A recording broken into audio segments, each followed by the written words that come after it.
Hi friends, welcome to அப்பு. டயர்டாக இருக்குன்னு சொன்னீங்க, அப்புறம் எதுக்குமா யூனிஃபார்ம் அயன் பண்ணுறீங்க? நாளைக்கு ஒரு நாள் அயன் பண்ணாமல் போட்டுக்கிறேன். பரவாயில்லடா, ஒரு செட்டு தானே, சட்டுன்னு பண்ணிடுவேன்.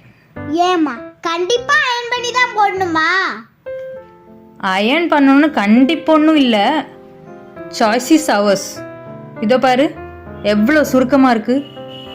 ஆமாதான், ஆள் பாதி ஆடை பாதின்னு ஒரு பழமொழியே இருக்கு. அப்படின்னா என்னம்மா?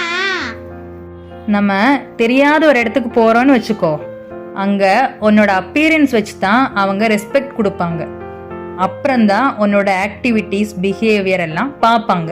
இதுக்குள்ள இவ்வளோ விஷயம் இருக்காமா? அது மட்டும் இல்ல அப்போ, இந்த ஷர்ட் அயன் பண்ணிட்டேன், போட்டு பாரு. கொடுங்கம்மா. அயன் பண்ண ஷர்ட் போட்டப்புறம் எப்படி இருக்கு உனக்கு? இப்போ ஒரு நல்ல ஃபீல் இருக்குமா? அதான், சுத்தமான அயன் பண்ண ட்ரெஸ் போட்டா நம்மளோட கான்ஃபிடென்ஸ் லெவலும் இன்க்ரீஸ் ஆகும். சூப்பர்மா. இது மட்டும் தானா, இன்னும் இருக்கா? இருக்குடா, நம்ம என்னதான் வாஷ் பண்ணாலும் சில பாக்டீரியாஸ் வந்து ட்ரெஸ்ல ஒட்டிக்கிட்டே இருக்கும். நம்ம அயனிங் பண்ணும்போது அயன் பாக்ஸ் சூடா இருக்கும்ல, அந்த சூட்ல இந்த பாக்டீரியாஸ் எல்லாம் உயிர் வாழ முடியாம செத்து போயிடும். பாக்டீரியாஸ் உயிரோட இருந்தா நம்மளுக்கு என்னமா? நம்ம போடுற ட்ரெஸ்ல பாக்டீரியாஸ் உயிரோட இருந்தா நம்மளுக்கு ஸ்கின் டிசீசஸ் வரதுக்கு வாய்ப்பு இருக்கு. அதுவும் சரிதான்.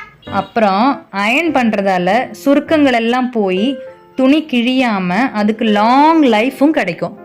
ஒரு சின்ன அயனிங்குள்ள இவ்வளவு விஷயம் இருக்குன்னு எனக்கு தெரியாமல போச்சே. பெரிய பிளானோட நானே ட்ரெஸ் அயன் பண்ணிக்கிறேன், தெரியாமா? சரி டார்லிங். ஃப்ரெண்ட்ஸ், முடிஞ்ச அளவுக்கு நீங்களும் அயன் பண்ண ட்ரெஸ்ஸை யூஸ் பண்ணுங்க.